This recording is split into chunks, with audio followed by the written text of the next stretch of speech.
broke open in the second half. That bench unit really performed well for you. Yeah, they did good. We were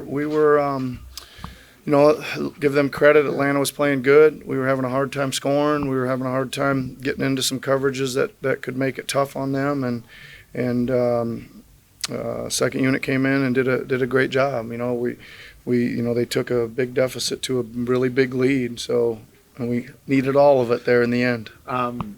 When you think about what Norm did, how much of that was stuff you guys were running, or the guys on the floor just perceptively knew this guy's hot, get him the ball? Yeah, he had a couple obviously on his own, and kind of mixed a few in there. We tried to run a couple things for him too, but most of it was just some transition, some good reads from guys, some good screens guys set for him, and then he pulled a couple ISOs on his own there when he really was feeling it. You don't need to call a lot of stuff for Norm though, do you? Like to get him his stuff in the flow of the game. I think Doug, it's fair that most of the guys would be like that, right? The guys get rolling. We'll sneak in a play call once we see a guy hit a couple or something like that sometimes, and get going. And we found a couple little actions, or maybe not play calls, but actions we were looking at to get him freed up. But no, it was big time performance by him. Nick, what's with the psychology of a press? I mean, you guys have done that to people, what they did to you. Yeah.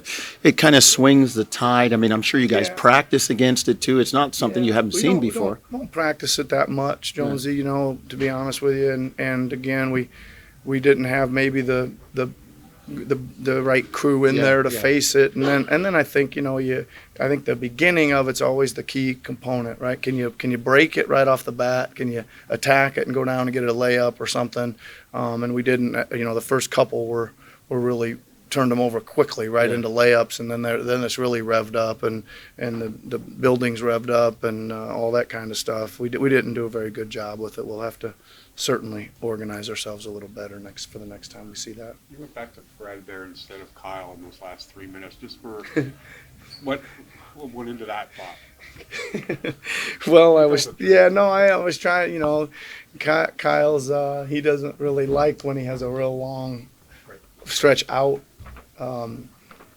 He's a little older than Fred, I guess would be the thinking there. That any of us would, after sitting around a while, wouldn't want to try to rev their engine back up again, and then I didn't really have much choice. We had to get our best ball handlers out there, best decision makers. With the way Norm's playing right now, other than confidence, which is obviously through the roof, what do you see fundamentally that's different, or is there anything? No, I mean, nothing really, Eric, other than that, I think. But again, I would say that his attacking the basket, I know he's making all these threes and stuff, but to me, when you see a confident guy, when he sees a seam and he's blasting down there and out in transition, and he's running the lane to the rim, to me that shows that he's really engaged in the game. And listen, he had, I don't know how many he made tonight. He made 6 threes, and at least 2 of the 3 misses went in and out. Like he was dialed in there for sure, and it was good. He puts a lot of time in on that, man. He reaps some rewards from it tonight.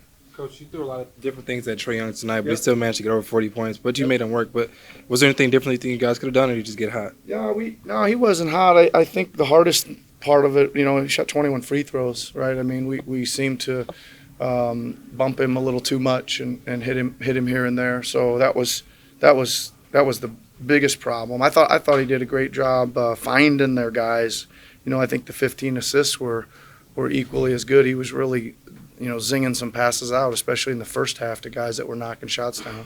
No, we didn't do a good enough job on him, that's for sure. We'll have to take a look at that too. Hey NBA fans, Kelly McGill here. If you like that last video from Fanatics View on YouTube, be sure to subscribe down below for exclusive NBA content.